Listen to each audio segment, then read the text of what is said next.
Chuck Berry was born on October 18, 1926 in St. Louis, Missouri. He grew up in the Ville, an area where many middle-class African Americans lived at the time. His father was a contractor and a deacon of the local Baptist church, and his mother was a teacher and a principal. In 1941, Chuck Berry performed his first on-stage performance, Confessin' the Blues, at Sumner High School with a friend, Tommy Stevens. Inspired by Tommy's performance, Chuck decides to learn to play the guitar. In 1944, Chuck is convicted of armed robbery for carjacking at gunpoint. He is released in 1947. In October 28, 1948, Chuck Berry marries Themeta Toddy Suggs. During this time, he worked in 2 automobile assembly plants and was also trained as a beautician at the Poro College of Cosmetology. He also begins to moonlight as a guitarist for various bands in St. Louis.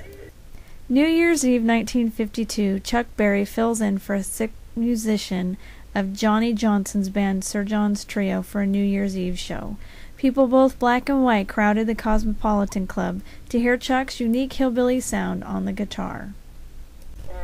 In May 1955, Chuck Berry recorded Maybelline for Chess Records. Maybelline sold over 1 million copies, reaching number 1 on Billboard's Rhythm and Blues chart and number 5 on the Hot 100. In 1956, Chuck releases Roll Over Beethoven, which reaches number 29 on the Billboard Top 100 charts. It is during this year that Berry perfects his signature duck walk. Berry goes on tours with the Biggest Show of Stars for 57, which also includes Buddy Holly and the Everly Brothers. In 1958, Berry's song Sweet Little 16 grabs the number 1 spot on R&B charts and number 2 on pop chart. His rock and roll classic Johnny B. Goode gets number 2 on R&B and number 8 on pop. And on stage tonight is one of the men who started this whole thing back in the early 50s. He writes them, he records them, and he makes them hits. Here he is, the one and only Chuck Berry!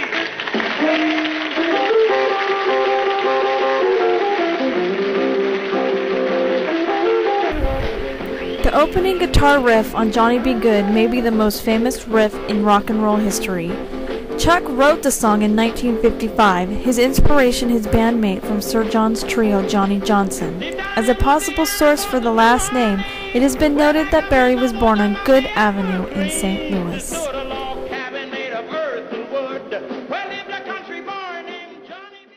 Chuck Berry is arrested for a second time. He serves a 3-year sentence and is released on his birthday in 1963. In 1972, Chuck Berry's song My Ding-a-Ling reaches the top of the charts. This is his only number 1 hit. In 1979, Chuck Berry plays at the White House for Jimmy Carter. 1 month later, he is sentenced to 4 months in jail for tax evasion.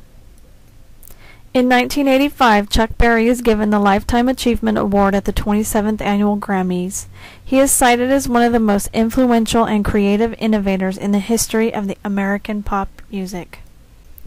In 1986, Chuck Berry is the first musician inducted into the Rock and Roll Hall of Fame.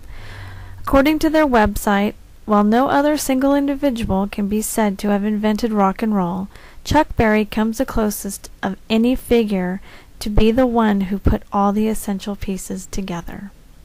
This newscast, you heard an exclusive interview with rock and roll legend Chuck Berry. Let's go back to Fox News' Dan Gray at Blueberry Hill. Dan?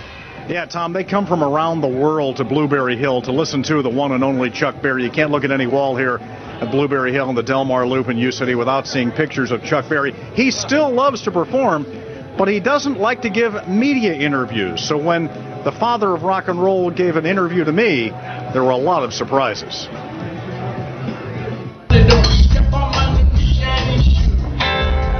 At age 82, Chuck Berry still performs around the world. How long are you going to keep performing? 82 more years. You know, that's a heck of a question. But I'll try, you know. Like I say, somebody's taking care of me. When I met the rock legend,